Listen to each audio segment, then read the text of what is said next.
एक राजा होता, 2 आरोपी समोर आले. राजाने आरोप ऐकले, शिक्षा सुनावली, मरेपर्यंत फाशी. फाशीची शिक्षा ऐकल्याबरोबर एक कैदी तिथंच बेशुद्ध होऊन पडला. दुसरा मात्र न्यूटन असल्यासारखा विचार करत बसला होता. पहिला शुद्धीवर आला तरी दुसरा न्यूटनच. म्हणजे पहिल्याने विचारलं, अरे तू शिक्षा ऐकली नाही का? फाशीची शिक्षा झाली आपल्याला.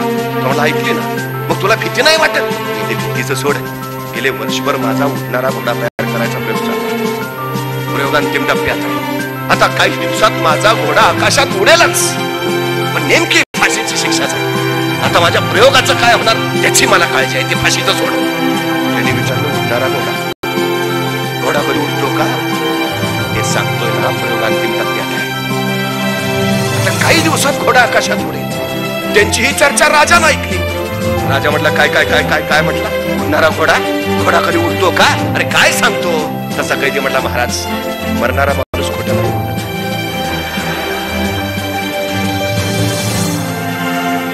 फाशीची शिक्षा दिली, मला खोटं कशाला सांगेन? गेलं वर्षभर माझा प्रयोग चाललाय. प्रयोग अंतिम टप्प्यात आहे. काही दिवसात माझा घोडा आता आकाशात उडेलच. बरं महाराज, ते जाऊ. माझ्या घोड्याचं बाकी मला फक्त 1 वर्ष.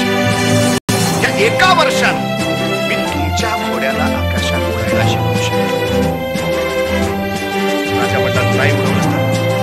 अशी 1 वर्ष. राजाने घेतला निर्णय. असा तसा फाशी द्यायचाच आहे.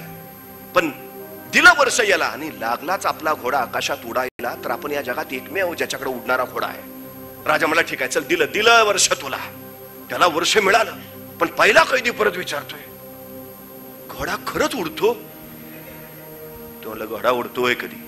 अरे मग राजाला खोटं का सांगितलंस? हे बघ, तू फक्त तुझं आजचं मरण उद्यावर ढकलतोय. तो म्हणला, मी माझ्या जगण्याचे पर्याय तयार करतोय. मतलब अरे 1 वर्षात काही घडू शकतं. म्हणजे अरे या 1 वर्षात मला फाशी देणारा राजाच मरू शकतो. आणि राजा नाही मेला तर ज्या राजाच्या घोड्याला आकाशात उडायला शिकवायचा आहे तो घोडा मरू शकतो. पर तोही नाही मेला तर माझा नैसर्गिक मृत्यू होऊ शकतो. पर तू पण नाही मेला तर घोडा खरंच उडू शकतो. अरे काही होईल ना, वर्ष आहे माझ्याकडे. मी आता हार कशाला मानू? मी आता माघार कशाला घेऊ? मी लढत राहीन, झगडत राहीन, तोपर्यंत लढत राहीन जोपर्यंत मी जिंकत नाही, तोपर्यंत झुंजत.